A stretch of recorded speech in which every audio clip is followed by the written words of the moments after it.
श्री शिवाय नमस्तुभ्यम। स्वागत है आपका शिव पुराण श्रीरुद्र संहिता तृतीय खंड 16वें अध्याय में। तारक का स्वर्ग त्याग। ब्रह्मा जी बोले, नारद जी, सभी देवता तारकासुर से डर के कारण मारे मारे इधर उधर भटक रहे थे। इंद्र ने सभी देवताओं को मेरे पास आने की सलाह दी। सभी मेरे पास आए। सभी देवताओं ने मुझे हाथ जोड़कर प्रणाम किया और मेरी अनेकों प्रकार से स्तुति करने लगे। अपना दुख दर्द बताते हुए देवता कहने लगे, हे विधाता, हे ब्रह्मा जी, आपने ही तारकासुर को अभय का वरदान दिया है। तभी से तारक त्रिलोकों को जीतकर अभिमानी होता जा रहा है। उसने लोगों को डरा धमकाकर उन्हें अपने अधीन कर लिया है। तारक ने स्वर्ग पर भी अपना अधिकार स्थापित कर लिया है और हम सभी को स्वर्ग से निकाल दिया है। उसने इंद्र के सिंहासन पर भी अपना अधिकार कर लिया है। अब उसके आदेश से उसके असुर हमारे प्राणों के प्यासे बनकर हमें ही ढूंढ रहे हैं। तभी हम अपने प्राणों की रक्षा के लिए आपकी शरण में आए हैं। हे प्रभु, हमारे दुखों को दूर कीजिए। देवताओं के कष्टों को सुनकर मुझे बहुत दुख हुआ। मैंने उन्हें सांत्वना देते हुए कहा, मैं इस संबंध में कुछ भी नहीं कह सकता, क्योंकि तारकासुर के घोर तप से प्रसन्न होकर ही मैंने उसे अतुल्य बलशाली होने का वर प्रदान किया था। परंतु उसने मंदाग्ध होकर सभी देवताओं और मनुष्यों को प्रताड़ित किया है और उनकी संपत्तियों पर ज़बरदस्ती अपना अधिकार कर लिया है।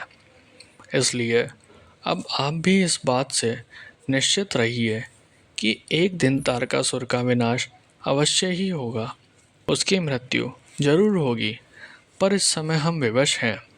इस समय तारक को मैं, विष्णु जी और शिव जी, इन तीनों में से कोई भी नहीं मार सकता, क्योंकि उसने मुझसे वर पाया है कि उसका वध शिवजी के वीर्य से उत्पन्न उनके पुत्र के द्वारा ही हो सकता है। इसलिए तुम सबको शिवजी के विवाह के पश्चात उनके पिता बनने तक प्रतीक्षा करनी ही पड़ेगी। प्रतीक्षा के अलावा अन्य कोई भी उपाय संभव नहीं है।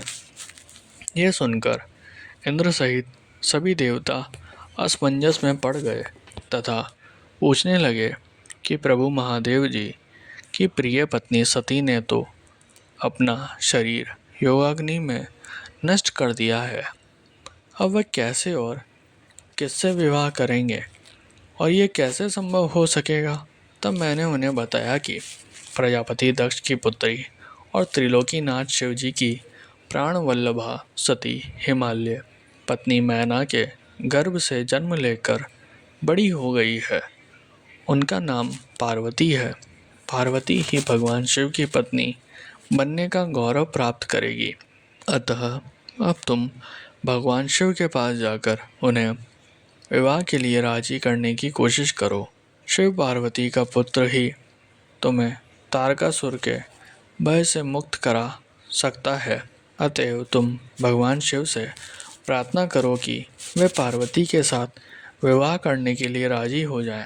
इस बात को अच्छे से जान लो कि शिवपुत्र ही तुम्हारा उद्धार कर सकता है। अब मैं तारकासुर को समझाता हूँ कि वह व्यर्थ में देवताओं को तंग करना बंद कर दे और उन्हें उनका भाग वापस दे दे और स्वयं भी शांति से जीवन यापन करे। यह कहकर मैंने इंद्र व अन्य देवताओं को वहाँ से विदा किया। तत्पश्चात मैं स्वयं तारकासुर को समझाने के लिए उनके पास गया। तारकासुर ने मुझे प्रणाम किया और मेरी स्तुति एवं वंदना करने लगा। मैंने तारकासुर से कहा, हे पुत्र तारक, मैंने तुम्हारी भक्ति भाव से की गई तपस्या से प्रसन्न होकर तुम्हें मनोवांछित वर प्रदान किए थे। वह वरदान मैंने खुशी से तुम्हारी बेहतरी के लिए दिए थे, परंतु तुम उन वरदानों का गलत उपयोग कर रहे हो। वर प्राप्ति करने के उपरांत तुम अपनी सीमाओं को भूल गए हो। अनावश्यक अभिमान के नशे में चूर होकर तुम्हें यह भी याद नहीं रहा कि देवता सर्वथा पूजनीय और वंदनीय होते हैं। तुमने उन्हें भी कष्ट पहुंचाया है, साथ ही उन्हें स्वर्ग से निकालकर बेघर कर दिया है। तुम्हारे सशस्त्र सैनिक अभी भी देवताओं को मारने के लिए ढूंढ रहे हैं। तारकासुर, स्वर्ग पर सिर्फ देवताओं का ही अधिकार है। वहां से उन्हें निकालने की तुम्हारी कैसे हिम्मत हुई? स्वर्ग का राज्य छोड़कर वापस पृथ्वी पर लौट जाओ और वहीं पर शासन करो। ये मेरी आज्ञा है। तारकासुर को यह उपदेश देकर मैं वहां से लौट आया।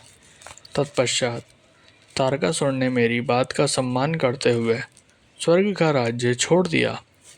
वह पृथ्वी पर आकर शोणित नामक नगर पर शासन करने लगा। मेरी आज्ञा पाकर देवताओं सहित देवेंद्र स्वर्गलोक को चले गए और पूर्व की भांति पुनः स्वर्ग का शासन करने लगे।